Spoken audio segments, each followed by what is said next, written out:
ever since that year, my life has never been the same. I was like, you know what? I'm gonna come out of this better than I went in. And I just made a decision right away. A cold DM, literally a cold DM changed my life. The bad ones will try to get you off your path. Yeah, But it's a promise with yourself. exactly.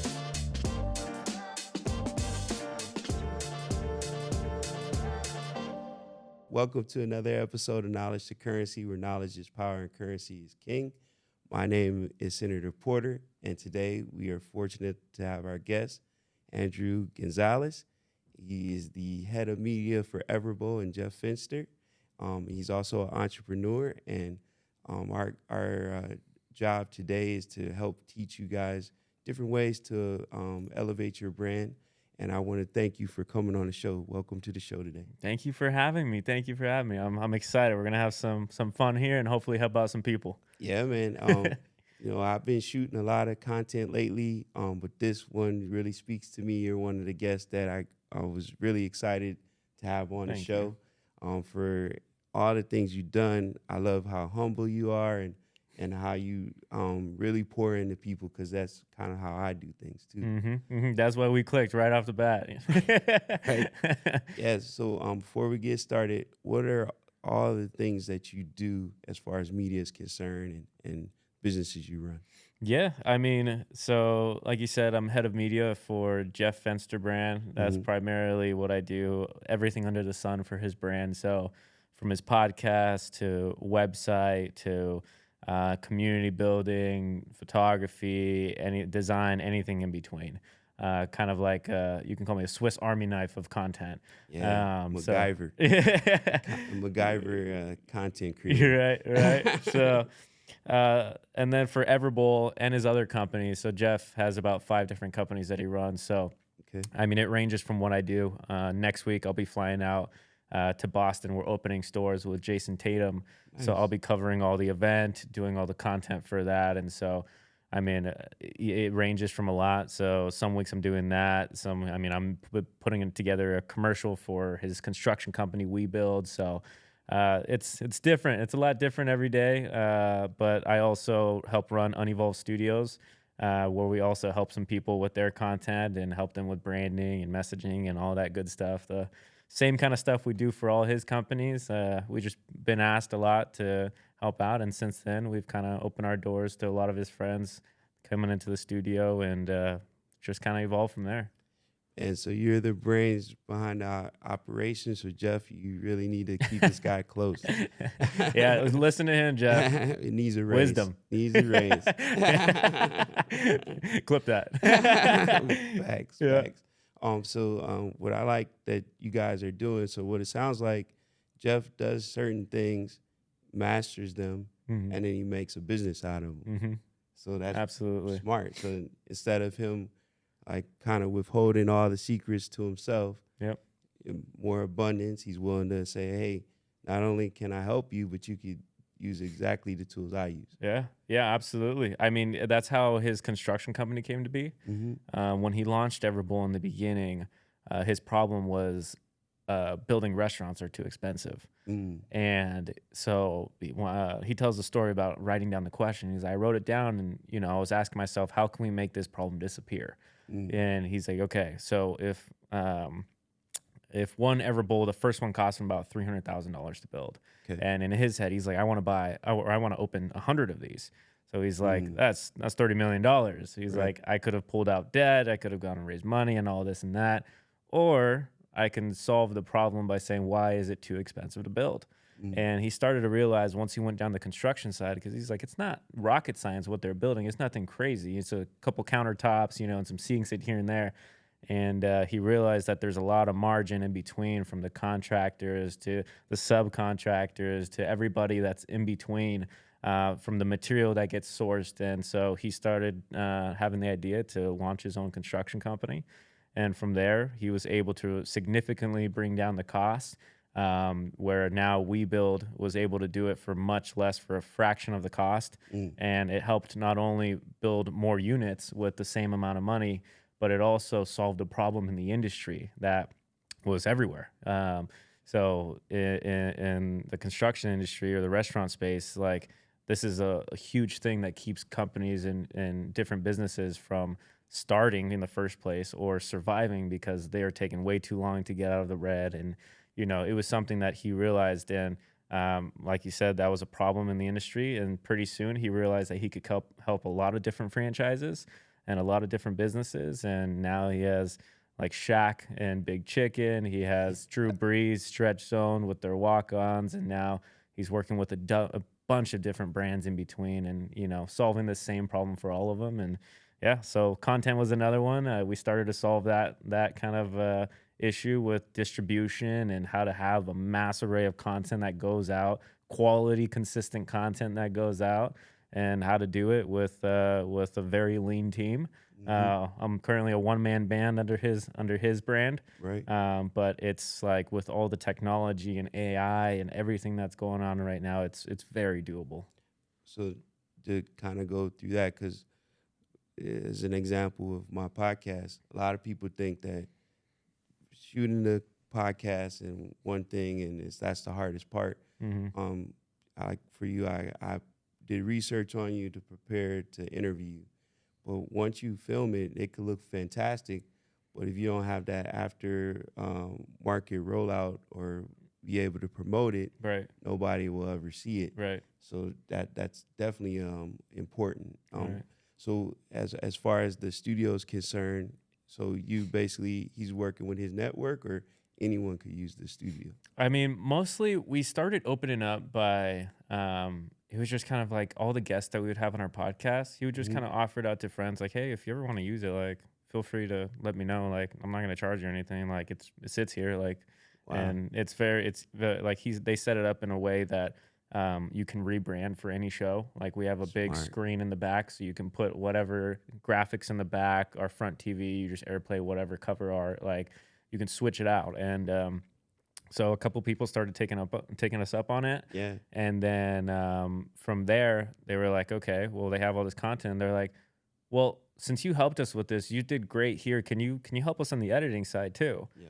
And at first, I was a little hesitant because I'm like, listen, Jeff, we like no bandwidth, I'm like, let's figure this out. Let's get here. But because I usually refer them out because I have a couple editors that I trust that I'm like, hey, I'll refer you out. And I kept saying that. And there was this one client in particular was like, no, we want, like, we would insist in, like, we want you to do it. Ooh, and I'm like, okay, let me talk to Jeff. Let me see what we can do. And right.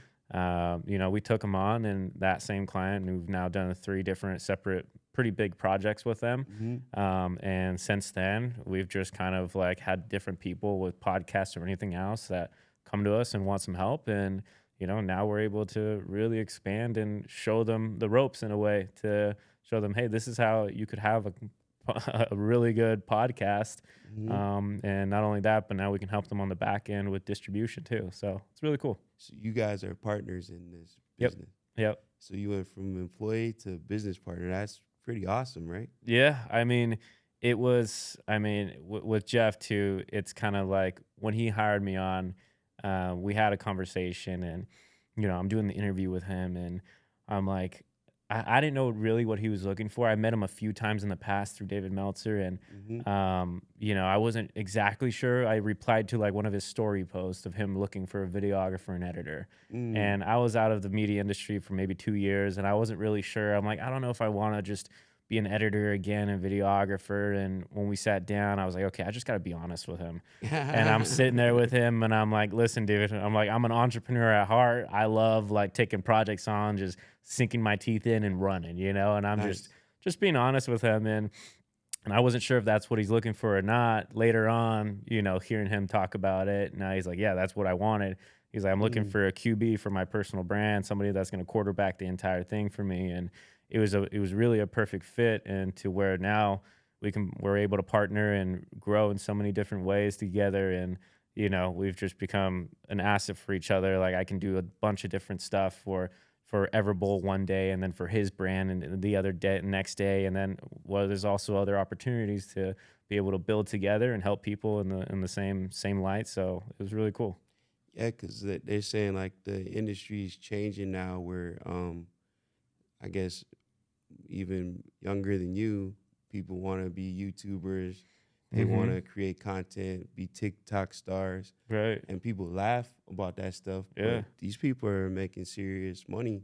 Yeah. I think I heard something where if you have 250,000 Instagram followers, you can get a congressman to answer your phone call. Like that's how powerful that stuff is with influence and things like that. So a lot of people make fun of that kind of thing. But if you want to get business or you want people to trust your branding, if they see you more, I guess it kind of like, is it like you probably know the reason why, but it's probably like a subconscious thing? Yeah. I mean, anyone who sells knows that people do business with people they like, know, and trust. Right. You know, so your personal brand is just doing that part for you. Right. You know, I mean, besides that, you would have to go to networking events. You would have to get around people, shake hands, and, you know, actually build relationships that way, when now a personal brand can be an extension of that, to where you can hop on a call for the first time with someone and they feel like they already know you. Right. You know, it brings in, it turns people from a cold to a warm market before they even get in touch with you. And so it's such an amazing thing, especially when done right. People just, they hear your authenticity, they hear who you are, they know, you know, your silly little quirks here and there. They feel like they can relate, you know, and from there, it's just way easier to do business with friends, you know. Facts. That's what you're really doing, is you're doing business with a bunch of friends. Like you're making new friends all the time. Your content's making friends while you sleep, you know. So it's really just getting in contact with people, getting in front of people, people getting to know you, and getting to have those little lines of relatability, little things here and there where they start to enjoy who you are, you know. And that's why the most authentic brands do the best. Oh, so it's like you're digitally building your tribe and community. Absolutely. So you mentioned AI. What AI tool is one that just blew your mind? You know, there's a couple. I mean, for one for people that aren't, like, for people that don't have a media guy, or like if like for instance, like if Jeff didn't have a me, like I would totally lean into some of the ones, like Captions is a really good one right now. An app that captions everything. It gives you the pop-ups and all that. It has templates in there. Opus is another one that's getting better, where you can upload a long form piece of content and it chips it up and breaks it down into a bunch of different clips. It gives you like captions for it, and it even puts captions on it as well. And then CapCut is another one that's really good for kind of lifestyle, like I use it a lot for like recaps, like big event recaps, because you can make them in less than 5 minutes, and you can make great ones with iPhone shots. Like there's tons of templates on there, and I'll go and search. Like if I have 6 clips that I want to use, I'll go and search 6 clip template video. And so I can fill in the exact spots. I can find the ones that fit with the kind of video I'm trying to put together. So those are just a couple. Autopod is another one for anyone who has podcasts. You know, that it will clip back and forth. It saves the editors a ton of time. So like we don't have to have a Leo here clicking back and forth live. Like it'll just record and you upload the tracks, and then from there it'll cut back and forth based on the audio. So there's so many cool tools, and that's just a few. Gems. Giving the gems. Yeah. So if you don't have a content creator, let AI be your content creator. That's another one. Shout out our buddy Casey Adams, who has Listener FM. Listener.fm is another one that we use for a lot of copywriting for podcasts. So you upload the audio from a full podcast, and it breaks it down into titles, summaries, blog posts, articles, like everything you can think of. And that's something that's really helped us out. ChatGPT is great for captions. Like I'll upload a transcript tape straight to there, and I have a prompt that will give me 3 different captions for 3 different platforms. For LinkedIn, it'll be very business focused. For Instagram, it's very engagement focused. And then for YouTube, it's very SEO focused. So these are all within the prompts. So I upload a transcript, I put this one prompt in there, and it spits out 3 different captions for each post. So I'll go across 3 different platforms that are native to that platform. You know, so there's just so many different ways to use AI and how to creatively really, because I use it for like, I'm not good at writing. Like, I've just never been. I can make videos all day, but when it comes to writing, it's like, it's not my strong suit. Yeah. I can have the foundation, and then I give it to AI to then make it prettier, and then I'll go and tweak to make sure it's still personalized and real. And then from there, I mean, it's like, it saves me tons of time. So your job before AI took a lot longer, I'm assuming. I remember having a meeting with Jeff, and we're taking more things on our plate. And I'm like, look at, man, I'm that guy who will work around the clock. Like, I'll work day and night, whatever it is, 12 hours behind the desk, like whatever needs to be done. Okay. But I'm like, I did the math on this, and I'm like, dude, I'm spending 40 hours a week just editing, like not even scheduling, copywriting, posting, everything in between travel and actual video and recording. And I'm like, that's just editing. And then, I'm like showing him like, okay, I need some bandwidth here. Like, we need to figure it out. But, I kept just looking for different creative ways to use AI to make the workflows more efficient. And I cut it down to maintain the podcast for him now. It's an hour and a half every Monday and 30 minutes a day. And that's just to be able to maintain it and keep it up. And then from there, I have so much more time to do all the other stuff and to even be more creative in all these other places, and, and how to add more value, because now I'm not slaving away to the content editing, right? I'm actually on the other side where I'm able to, it's like the difference between working in the business and then working on the business. Facts. So now I have more time to work on the business, because now I'm not so much in the weeds of in the business every day. Well, I am still in it every day, but, now I have more of a balance. Yeah.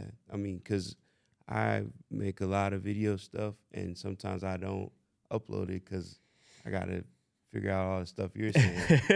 What should I put in the caption? Yeah. Do I want it to look this way? Sometimes picking the music. I remember I went on a 30-day posting like 3 times a day when I first started the podcast. Oh, wow. And I'd wake up early in the morning, do my first post. Yep. Go to the gym at noon, I do my next post. And then right before I go to bed, I do another post. And I did it for 30 days. Wow. The engagement, and then fell off after that. So I get what you mean with that. And for him, like you said, you got to do LinkedIn, Instagram, Facebook, YouTube. And you're going into all these things, and you're just like, after a while, you're just like, whoa, I'm getting burnt out. Oh, yeah. It's very easy to get burnt out, especially if there's any creatives listening to this that are in my position. Like, it's very easy to get into the workflow side where you're just trying to check off a box. Okay. Right? You're not letting yourself have the time to be creative, because you're like, I got 1,000 other things to do. I just need to get this video out. Right.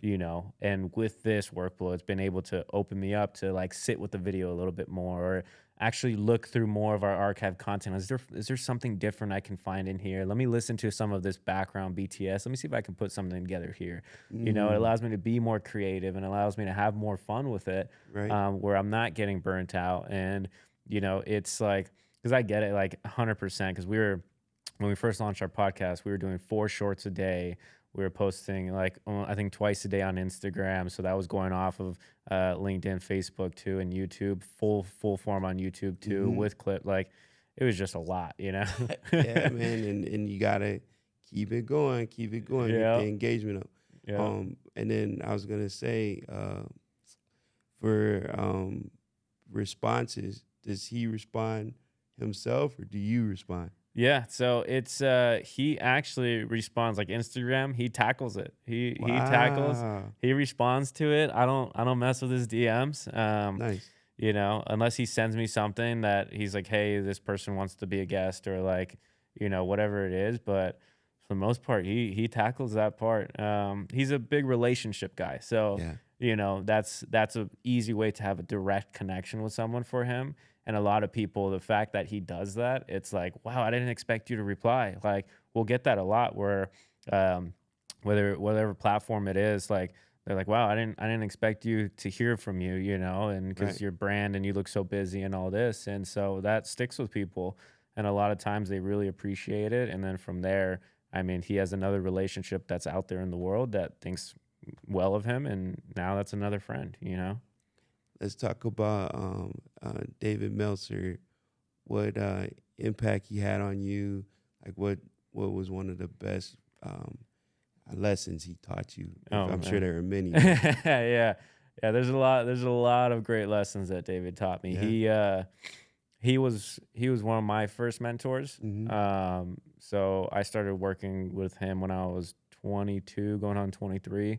Nice. And he completely like changed my mindset. Okay. He was one of the first people that I got around that was like a big entrepreneur that really lived the kind of life that I was wanting to live. Because before that, I had been around different people who were financially successful, but that didn't have lives that I'd want to live. So I got to see the good and the bad of like, hey, there's good and bad parts of having money, but like this, I wouldn't trade my life for that. And, you know, and he was one of them that he had the health, he had the family, he had the finances, he had the fulfillment, you know, he had everything around it. And, you know, he really shaped me to, one, make me question if I even had what it took. Because this guy was like, no joke, 52 years old. He was up at 4 a.m. every single day. Like he's still like this with his calendar. He's a nut with his time. So he's crazy with his time, and that was something that the way he was moving, at the speed in which he was moving, I was like, it made me actually sit there and say, dude, do I even have what it takes to like be successful? You know, I'm like, this guy is like twice my age running circles around me. I can't even. Right. And so I almost got a little bit of a competitive edge. I was like, you know what? Okay, I'm going to start waking up at 4 a.m. I started meditating every day. I started running every day. I started doing everything. I just copied him, like literally everything he was doing. I was like, all right, I'm going to start doing all of that. Nice. And, you know, this was like during 2022. And while and we were talking a little bit prior, but while everything was shutting down and the world looked like it was burning down in flames, like I was like, you know what? I'm gonna come out of this better than I went in. And I just made a decision right away. Let's go. And I was just like, whatever this is, I'm gonna come out better than I've ever been.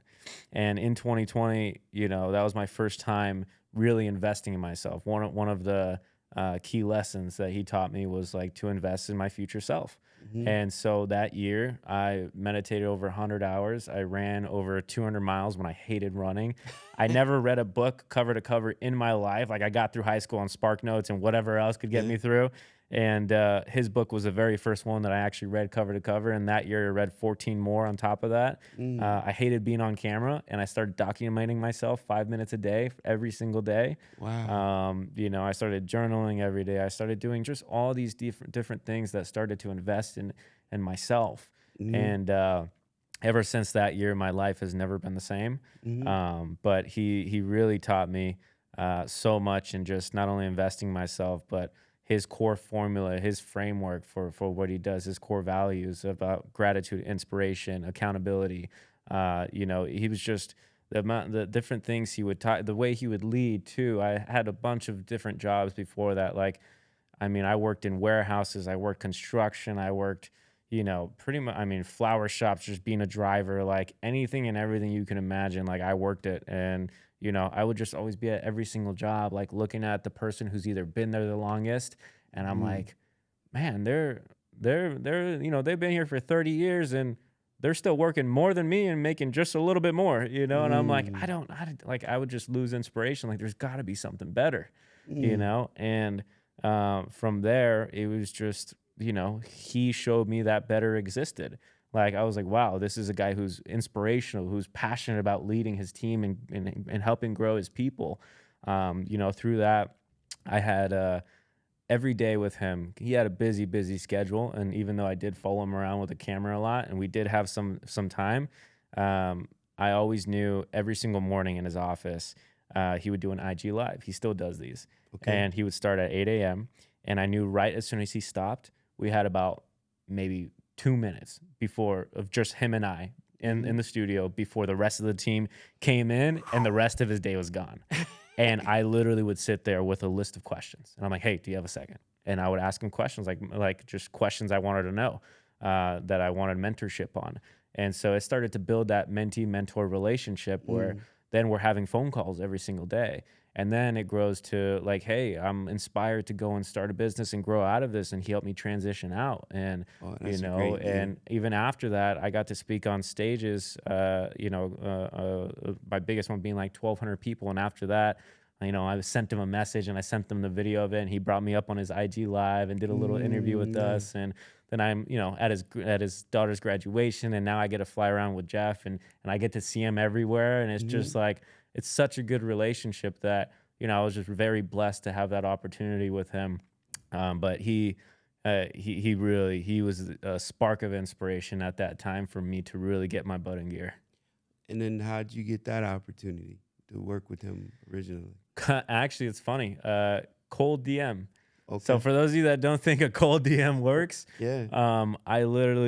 So I was running my own business and social media marketing for about 1.5 years. Okay. And it was my first time ever running a business. Yep. And I started to realize, hey, this is freaking hard. Like 1 month I'd be busy and I'm like, yo, my business is taking off. And then the next month it's like, dude, did everybody lose my number? My Wi-Fi working? Like, what's going on? Like, I have nothing. And so I was like, okay, the inconsistency, I gotta fix this, you Right. know? So my thing to do that was, you know what? Okay, I'm gonna start DMing 30 people a day. Non-negotiable, every single day, 30 people a day that I wanted to work from, learn from, or just be around. Okay. And so David Meltzer was one of those DMs.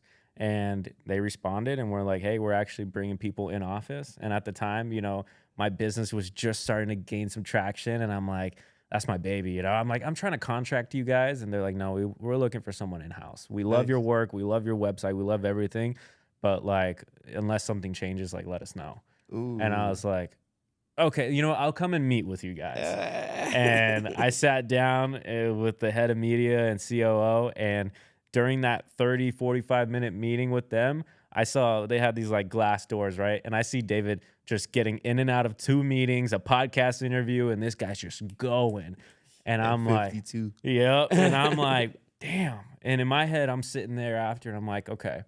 I had to ask myself the question. I'm like, is partnering with this person, right, is that going to get me to my goals faster than me trying to do it on my own? Mm-hmm. And in my head, it was just like, well, yeah, this guy is like entrepreneurship 101, Right. you know? So when I went into it, I never treated it as a job. I treated it as a mentorship. And that's exactly what it turned into. And from there, you know, I constantly showed up first, was the last one to leave. Like I did everything possible to really just put myself in a position to win. And, Nice. you know, he was just, but he was that spark of inspiration. But a cold DM, literally a cold DM, changed my life. Yeah. So that's one of my quotes.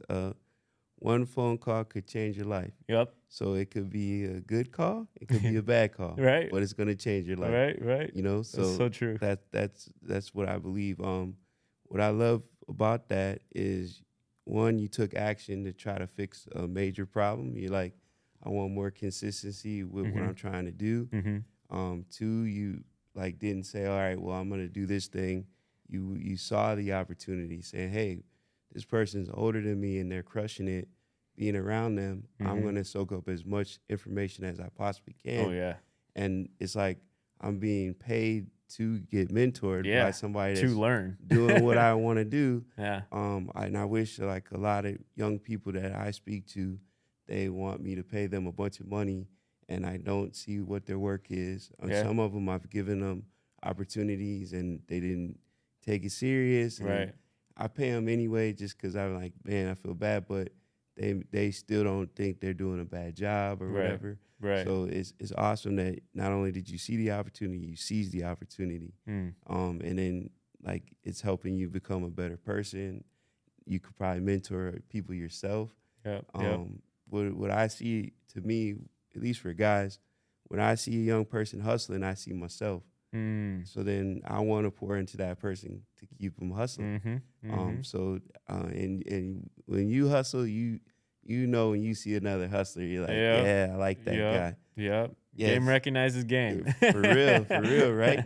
And then out of the questions that you could ask, what's one of the ones that you asked that impacted you the most, that you would ask him?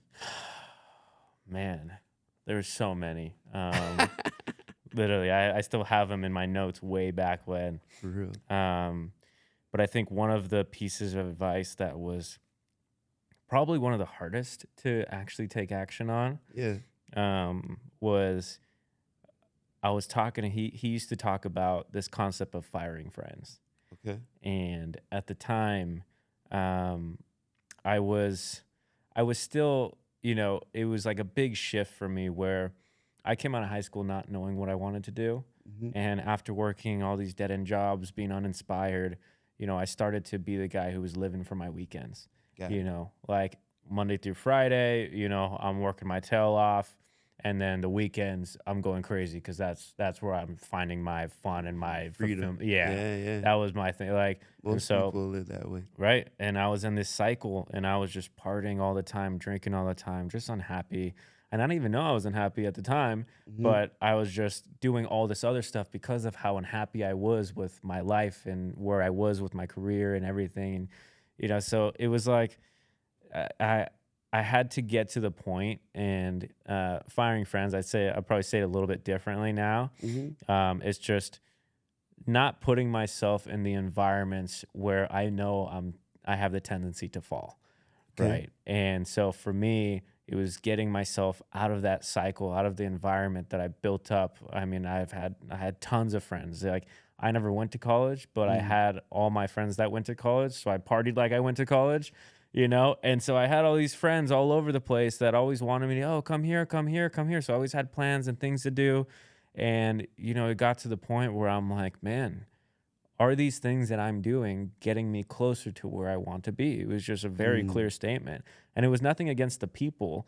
And, like whatever floats their boat, whatever people want to do, like, I have no problem with. But for me personally, I was like, okay, I'm just starting to realize that I can't be around these environments anymore and putting myself in this situation where I'm going to fall or I'm going to really just set myself back from the things that I told myself I wanted to do. I had no self-control around that time, and just, if I would say I'm not drinking, and I had people like, oh, come on, man. And I'm like, okay. And I end up, drink, but it was because I wanted to have fun with them and, have a good time and whatnot. But, I really had to get to the point where, I asked him about firing friends, and he's like, yeah, it just sucks. Like, you have to be able to love them from a distance sometimes.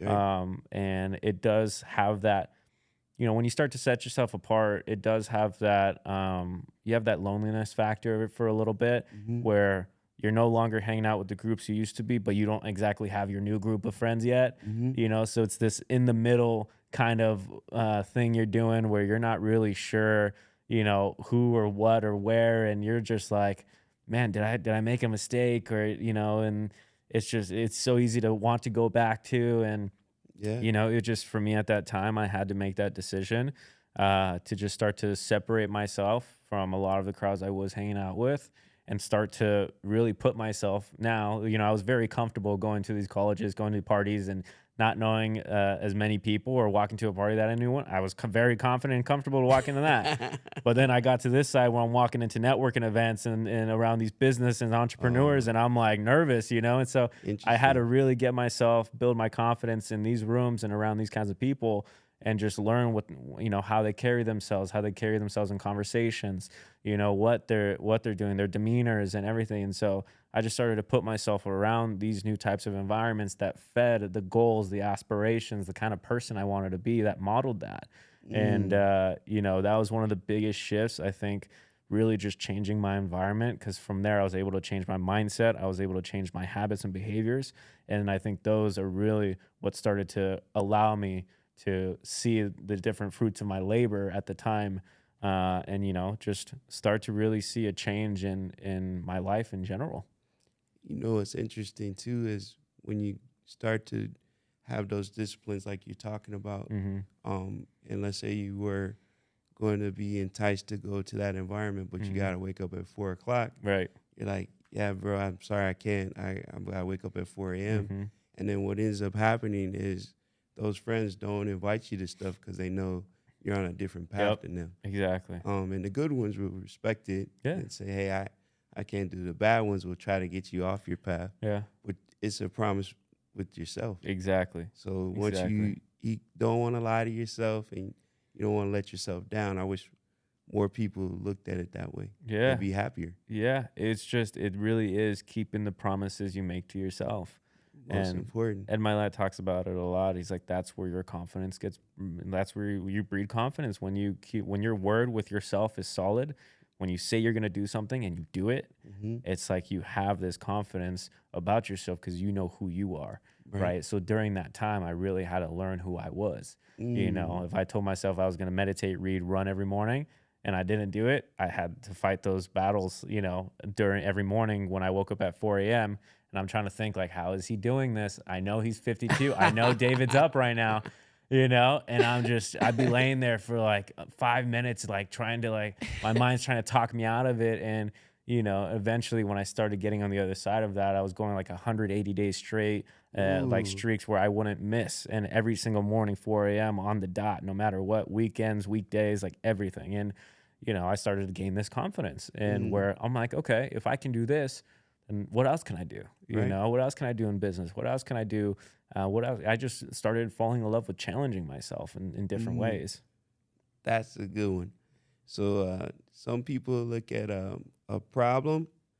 I look at it as a challenge. You know, so it's an opportunity. Yeah, the bigger the challenge, the more, I guess, the payday will be. Yes. You know. So like even what you're talking about, that's something that almost gamify things that are difficult or issues that you're having in your life.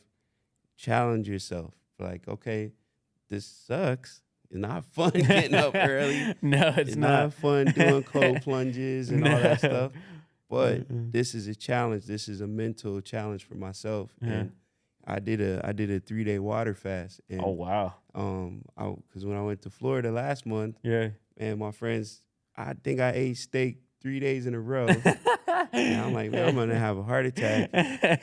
So, you know, you're like, I gotta come back and really just reset the water fast. I had steak 2 days, a hamburger, like all this red meat. And I try to, being in California, I try to balance it, get vegetables and fruit. And but in Florida, it was all about the meat. Like we were eating meat. See, I love red meat. Yeah, red meat. So I got back here and I didn't eat that morning. So I flew on the plane, got home, and I was like, all right, man, you haven't eaten in the last probably 24 hours. We're going another 2 days. No way. And then I live in Little Italy. So I opened up my balcony and all this Italian, you could just smell the food. You can smell it. I was just like, oh my God. So what I would do is I get chewing gum. I chew some gum. Okay. And drink water. Okay. When I get hungry, I'd be like, all right, get another stick of gum. Yeah. It's not a steak, but but after I got done, so one, I lost 12 pounds. Dang. Doing the water fast. Two, I started to understand like our relationship with food is very like different than a lot of probably other countries because food is everywhere. Like, right. It's so accessible. Oh my God. It's a luxury almost here the way we do it. Right? We just and the size and portions and all that stuff. So then the other thing is that I learned how to like deal with the hunger, like that hungry feeling you feel in your stomach.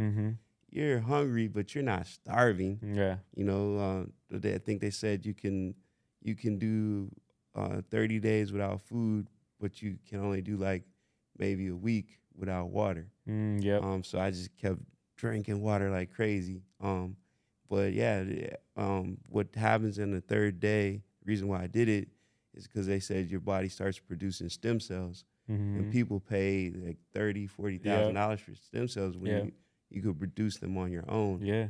And then like all the inflammation from working out and stuff went away. No kidding. Your body. So the reason why it's good not to eat after 7 is because when you're sleeping, that's when your body's healing. Right. So if you don't have anything in your stomach, your body can focus on instead of digesting food. Yeah. So it was I did my research on it. I didn't obviously talk to a doctor, but it actually worked. I would recommend people fast, and I'm changing my relationship with food where I don't eat so much. I don't eat as much red meat or whatever. Like sometimes I'll just have a salad and a green juice for the whole day. And I do a lot of intermittent fasting. So me too. Yeah. That's like my thing. So that's cool, man. That discipline and stuff like that. Let's talk about your relationship and experience working with Ed Millett. Like, yeah, that one was that one was definitely another life-changing experience. I left from media and jumped into insurance sales for 2 years, and it was completely different. It was like, it was definitely a shock to the system, because that was really realistically like my first time in sales. Okay. And so for me at the time, creatively, it's always come naturally to me, like media and everything. It was very natural. Yeah. But sales, not natural whatsoever. Okay. I was like a fish trying to climb a tree. Okay. And it took me, like, no joke, I probably did 200 calls just until like before I actually started picking it up, and then around 500 calls. And, I probably got up to like 700 to 1,000 calls within those 2 years. I was doing like 9 appointments a day on Zoom, and it was just like back to back to back to back. But I started to get the repetition. I started to understand human nature better. I started to really realize, like, oh, okay, you really have to care for people so that they can feel it, and it's really just human connection. And so once I started to get around it and started to understand sales, then I started to really love it. I started to, actually get good at it. I started building a team of sales reps. I was leading about 25 sales reps at the time. And so, I mean, I got to have coaching from Ed too. I have like voice notes that I still keep from him. I got to go to his house and get a full day of mentorship with a lot of an intimate group of people there. Just a lot of inspiring things, because Ed's always been this top dog in the industry. And, now being around him and talking to him face to face and telling him about my story and my transition with David Meltzer. And he's like, wow, I can feel it off of you, brother. Like I see that. And, just feeling very seen. He's, I still say it to this day, Ed, when you're with him, he's one of the most present people. Okay. Like if you're in conversation with Ed, he's not breaking eye contact. He's there with you. He's reading your body language. He's really good. And then on the identity side, he taught a lot on the identity side. That's why the confidence and everything. Just such an amazing, amazing coach and mentor as well. And it did push me out of my comfort zone. I started training a lot of teams every single week, teams in rooms of 100 people plus. Wow. And, started doing a lot of different trainings here and there, learning business, learning KPIs and metrics and how to actually, run a team. And from there, just having different opportunities to grow, I was able to then speak on a stage of 1,200 people. And that really like stretched my confidence at the time. I was like, this is okay. Like I remember about to go up, my heart's beating like crazy. On top of that, you got John Gordon that was like a guest speaker at the event right before me. This guy's like number 6 in the world, top speakers. And this is like my first time going up on stage, You're next. Yeah, like how am I supposed to follow this up? Thanks a lot, John. But while he was speaking, he says something on stage while I'm in the back of the room, like freaking out. And he's like, anytime you have fear, fight it with serving. And I'm sitting there like, okay, I'm trying to like calm myself down. I'm like, anytime you have fear, fight it with serving. Okay. And I'm like, I'm looking at the back of the heads of this big room. And in my head, I asked myself, I was like, if what I say even impacts one person, just one person in this room, is that enough? Right. And for me, I was like, yeah, even one person.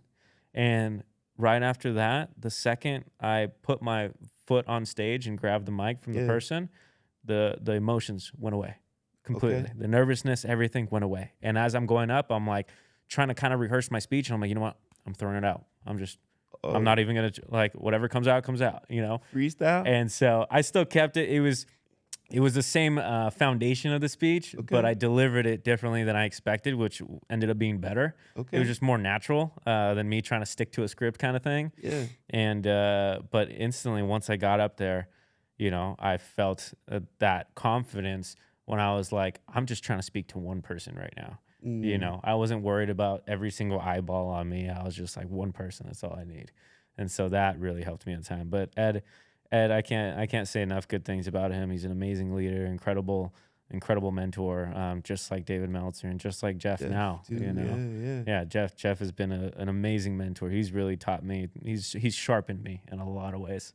Iron sharpers iron. Oh yeah, oh Yeah. yeah. So, is speaking something you want to do in the future?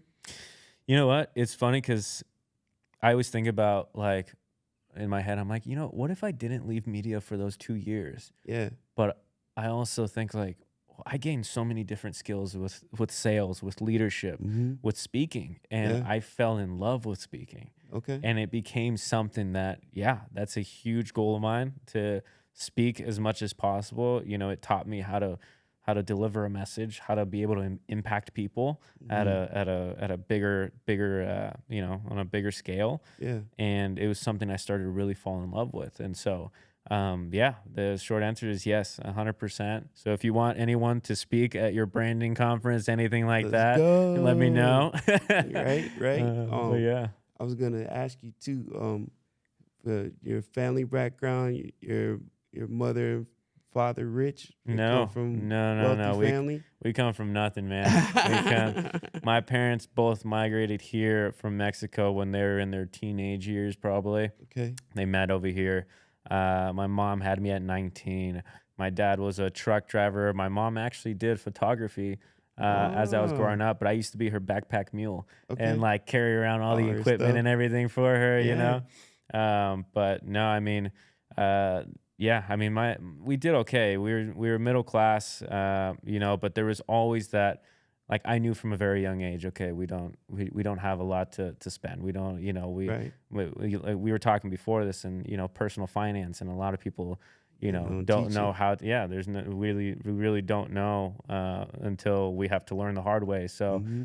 you know, in 2008, my parents had to learn the hard way. They went through a bankruptcy at the time, had to Mm. lost everything, had to restart, and you know, so a lot of that from a very young age was just programmed into me, like. You know, they would always be like, you know, don't worry about it. Anytime we go out to eat, I would pick the water. I would pick the cheap meal, even when I Right. was like in elementary school, just Okay. because I could like read the signs. So And you I don't were know how I picked aware. it up. Yeah, I was very Yeah. aware of it from a young age. And, you know, I just kind of knew. And, you know, so we really didn't come from much, you know, and even my families before that, even less. Like, you know, my parents gave me the blessing to be born and raised here. And Mm-hmm. so, you know, for me, that opportunity alone is one I can't waste. And so, you Right. know, from generations of coming from poverty, it's like once it got to me, I was like, this is where it stops, you know, because same Okay. thing. It's like for me, it's like I have to work my butt off to be able to retire my parents one day, you Right. know, because if I don't do it, I don't want them working until they're 90, you know, and, you know, working themselves to death. It's like, I take that as, you know, I put that on my shoulders and I'm like, I'm going to go and, you know, make a life and build a lot of wealth and abundance. So not only my children never have to go through that, but my parents can be taken care of. If my sister ever something happens to her, I can take care of her, you know, and like Nice. a lot of that just really inspired me. And that's been a lot of my why, my deep why. And, I was gonna you know, say is that from a young age. your purpose like is that Yeah. is that everyone needs to have a purpose. That's what keeps you going. So that's an awesome why. Yeah. Yeah. There's a quote that I recently heard. It says, generational curses ran my family until they ran into me. And Ooh, so for me, when I heard that, I was like, bars, okay, bars, bars. you know, all fired up in the back.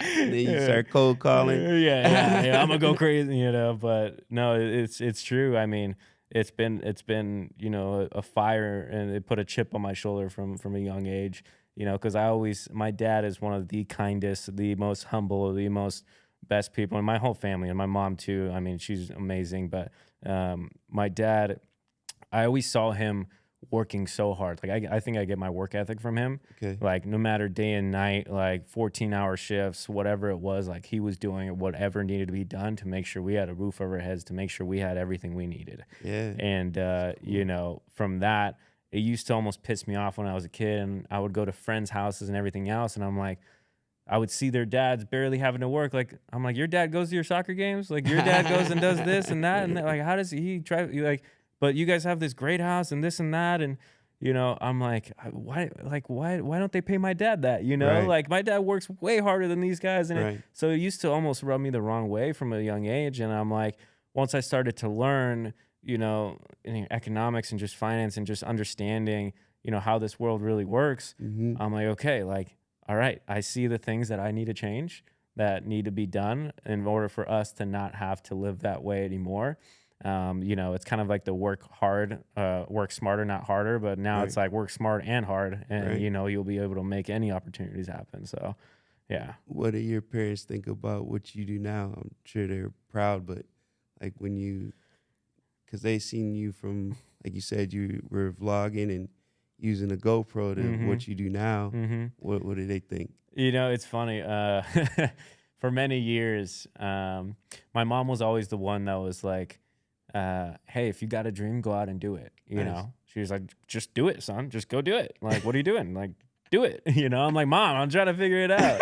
And my dad was always the guy like, hey, you know, go get a good job, go get somewhere that has good benefits, stay with them, be loyal to them, you know, and so, you know, because my first few years in media, I was broke. I was like, you know, going like months and months still trying to figure everything out. And even when I hopped into sales, I had to jump, or I had to really hit the ground floor again and, you know, learn from the bottom all over again. And, you know, it was like, it really wasn't until I think I sent them, when I spoke on stage in front of those 1,200 people, I sent them the video of that. And it was really one of the first times I can remember my dad like really speaking to me, and he's like telling me how proud he was. And before that, it was always like, okay, we get it. You have dreams, you have this and that, but you need to look at reality. Like that was always the thing. Like you need to look, like be realistic. Right. And I'm like, I am realistic, you know, like these are gonna need more you know, but it was just like, my habits, my behavior, everything was changing. Just time hadn't caught up yet. Sure. You know,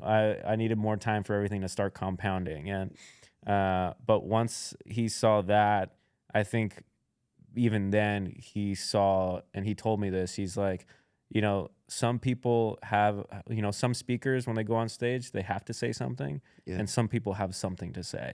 And he's like, you had something to say. More bars. and he was like, and I'm proud of you. And, you know, my mom was always there, super supportive. But like, I mean, it's crazy to look back now. And obviously they see what I've been able to do now, and just all the things I've been able to experience and just stretch myself and constantly go. Now it's just very nice to be able to like laugh on all those, you know, all those times. But you know, I needed those times. Those are the times that grew me. Those are the times that struggling on my face, falling flat for years, trying to figure everything out, like getting a little bit of money and then going back to almost nothing, you know, and like it was just constant back and forth, and, you know, pressure from them, pressure from myself.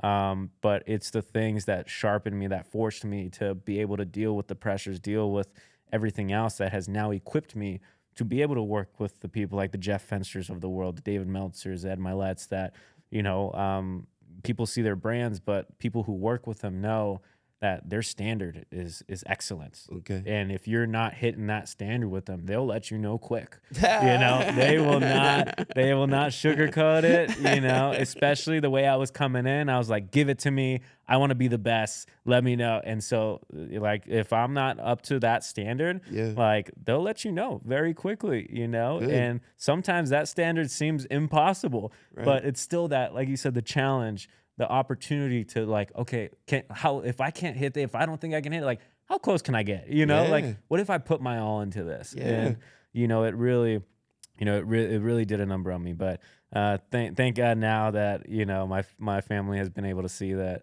you know, the fruits of the different years and everything that I've really just put myself into. And they see me now doing more than I was talking a lot in the beginning, you know, talking more of what I'm going to do. And now it's doing more of what I'm going to do, you know, or doing just in general.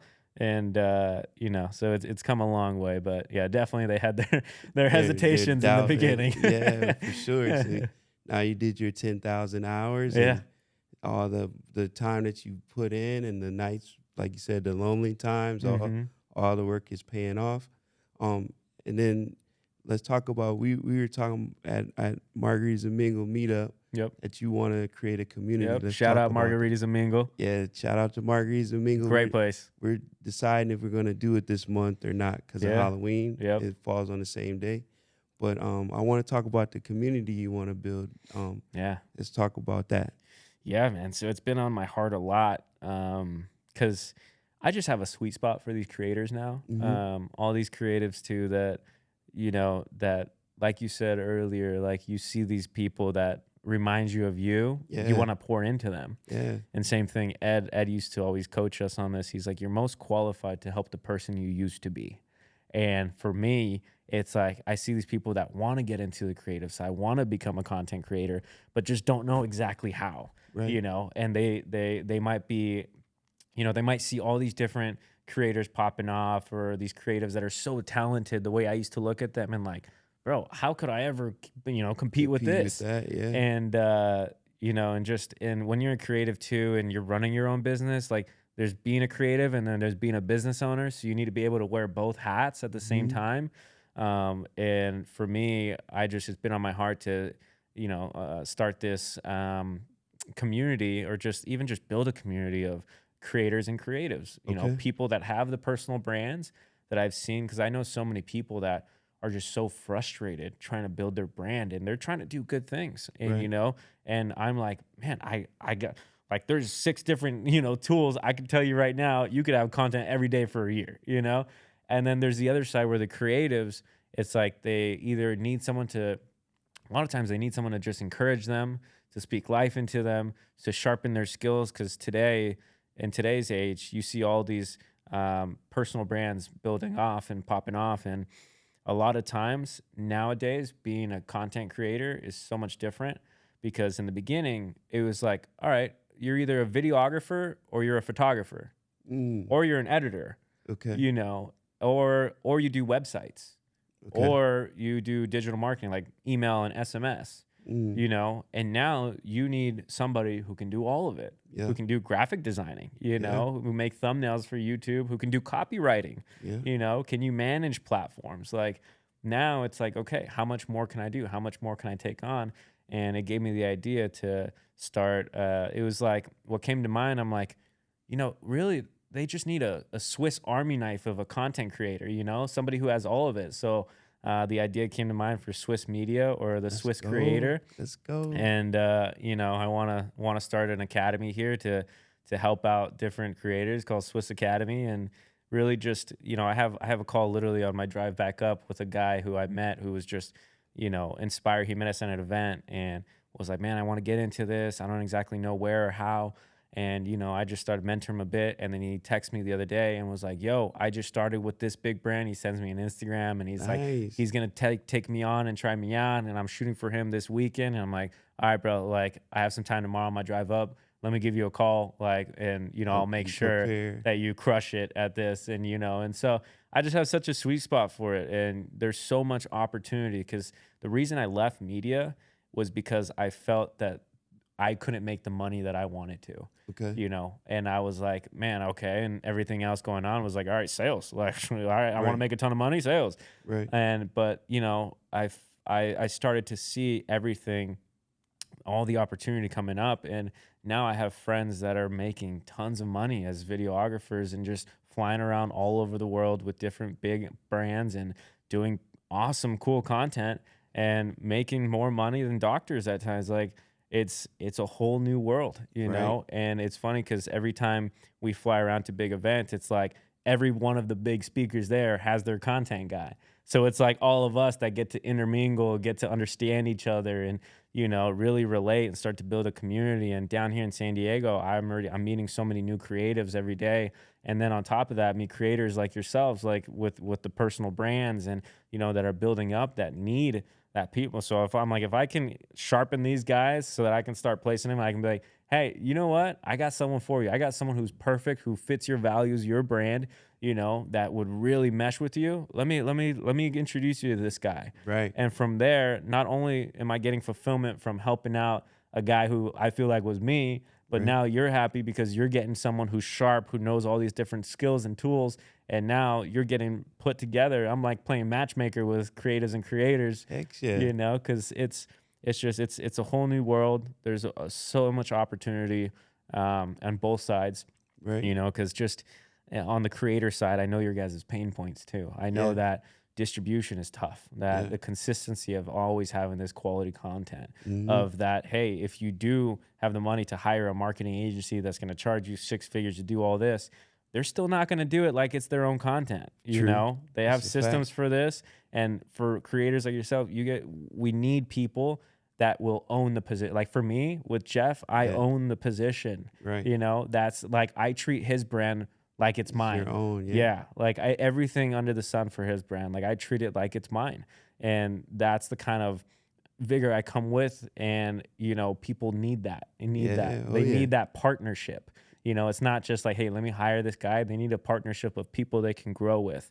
And that's where I see a lot of the opportunity happening, where the people who have been with these brands since low are now living lifestyles where they're running digital teams of people, and running marketing teams, and running teams of editors and videographers, where they've been able to scale and grow. And now they're living the dream, you know? And Mhm. it's just, yeah, I have such a soft spot for that. It's really on my heart just to do this. And mostly just because I love it. I'm so passionate about this industry. I'm so passionate about, you know, using all the stuff that I worked so hard to learn Yeah. to now give to you in a 45-minute podcast, you know, or at an event, you know, where I Yeah. can speak and give it that's great. Like that to me feels awesome to be able to do that for other people and just provide that value, you know? And giving us the shortcuts, because you did the 10,000 hours. Yeah. People got to take a listen and just take action on the information. Yeah. And I can tell as you talk about how passionate you are. I light up a little bit. Nah, that's what's awesome Yeah. about it, man. And being a creative, it's like I feel like I'm in a whole different world than my friends or Mm-hmm. family, and I'm Mhm. on my own different path. Yeah. I feel like I'm just floating around. Right. Right. But I everything you're saying is all facts. Like it is a new world. Like if you were thinking about back in the day, people would host Saturday Night Live or go on Arsenio Hall or Mhm. The Tonight Show to promote their movie or Right. to talk about a new album that they have Right. going on. Now you could just take out your phone, A do all story that, post can do more, you know? right? Then all of that Yeah. stuff and us as just regular people have that power, Mm-hmm. but like you have to tell a good story, Mm-hmm. have useful information. Mm-hmm. If you have a service, just think of how many great service business or service industries there are, Yeah. and nobody knows anything about them. Right. So they can't stay in the game because they can't get their messaging out. Exactly. Yeah. Exactly. Let's talk about storytelling. How did you learn how to do that? Yeah. So storytelling, you know, there's different ways now that I feel like I use storytelling. Mhm. But in the beginning, it was really through video. Okay.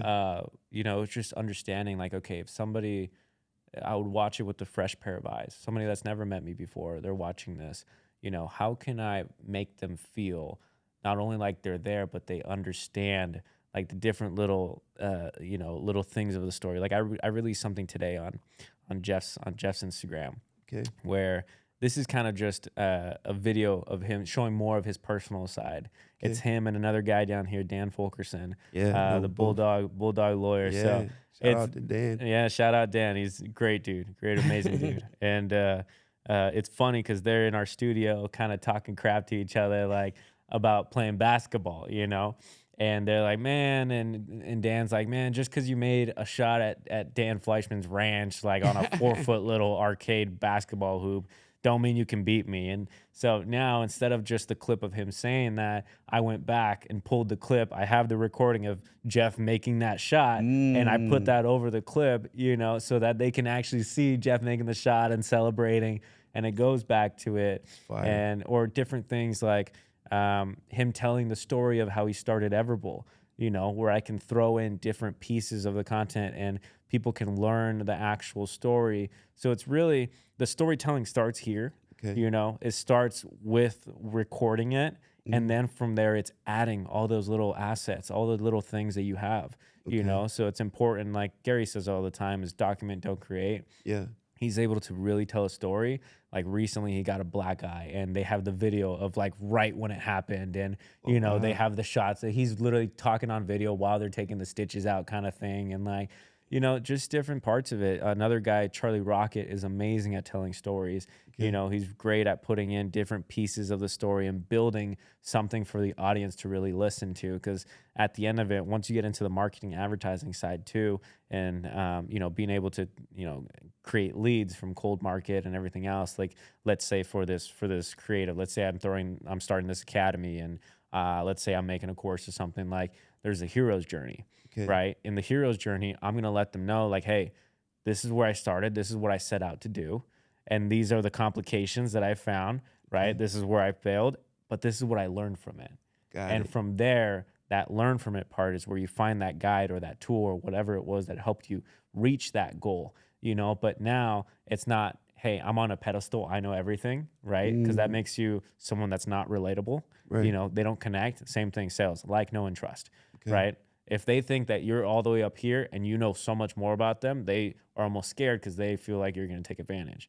If I show them and say, dude, I was working in warehouses, I didn't know what I was doing. I started with a GoPro, you know, filming me and my buddy snowboarding. And then I got into business and I still had no clue what I was doing.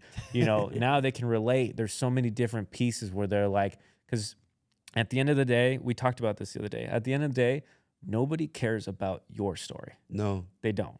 No. They don't care about your story. What they care about is how they fit into your story, how they see themselves in your story, right? So if you're telling the story about win, they're like, okay, great, you're winning, cool, I get it, you know?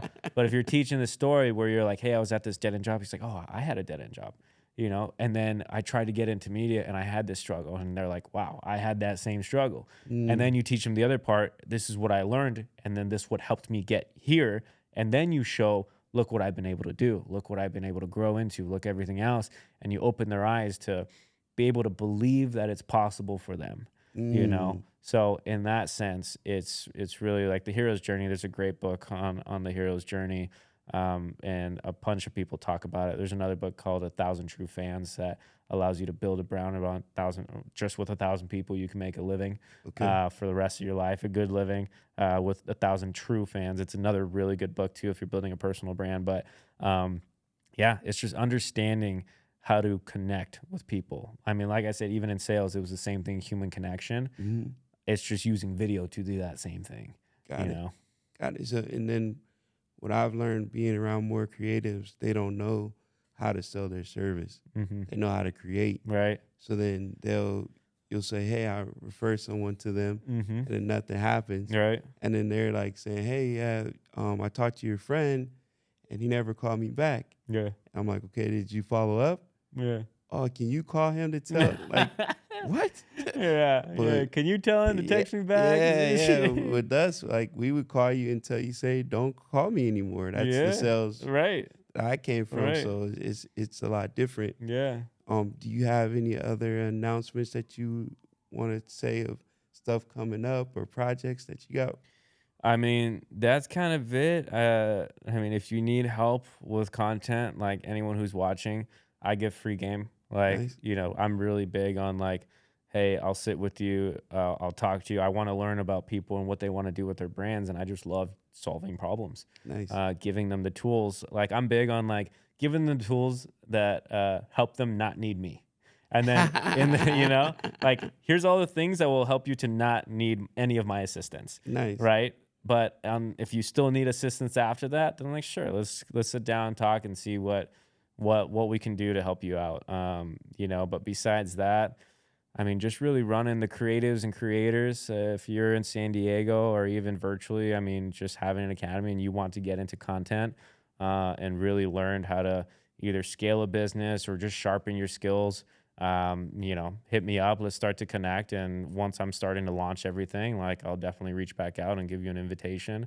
And if you're a creative that or a creator that has a podcast, has a brand, or wants to start a brand, like you just don't know where to start, don't really know what angle, creative direction, like same thing. Shoot me a DM, hit me up. Like I give free game, like I said. And from there, let's see what we can do to help bring this community together. These two types of people that can help each other, and just let everyone gain from it. And we, with our community, like me, Brandon, Chris, Mike Blair, LJ, we're gonna help blow it up, man. Oh, so I believe it. I believe just it. Let us know when to turn the faucet on. And definitely the water hose of people, because I want to obviously bring value to you. I'm passionate about content, and I feel like everybody has a story. That's why I do this. Yeah. No matter where you come from, we all have challenges. Some are harder than other challenges, but the key is to keep going. Yep. Keep the faith. And so, in the words of Dr. Dre, just chill till the next episode. I want to tell you, I really appreciate you coming on the show. And it was an honor. Man, we're going to get some lunch. So let's do it. All right, guys. Thank you again. Oh, where could I reach you on Instagram and stuff? Instagram is the easiest one, at Andrew Gonzalez, Andrew Zalez. You'll see me on there. They can just shoot me a DM, hit me up there. I answer to everything. So any way I can help. And I just want to say it's been an honor to not only know you, but to be able to come on here. Very grateful that we've been able to build this relationship. If you haven't been to Margaritas and Mingle and you're just down here in San Diego, I'm not in real estate, and I still love coming to these events. And I meet a bunch of different people that are in or not out of real estate, and it's just such a good community of great people that all just want to see how they can add value to each other. Like he didn't tell me to say this. I'm just I'm living living proof of the experience of like the relationships that are there. And you were one of them that I got to meet and get close with, as well as Brandon and many others. And so nice. I'm just grateful to be here, man. Thank you. Man, we appreciate you, man. So we'll see you guys at the next episode. Thank you. Peace.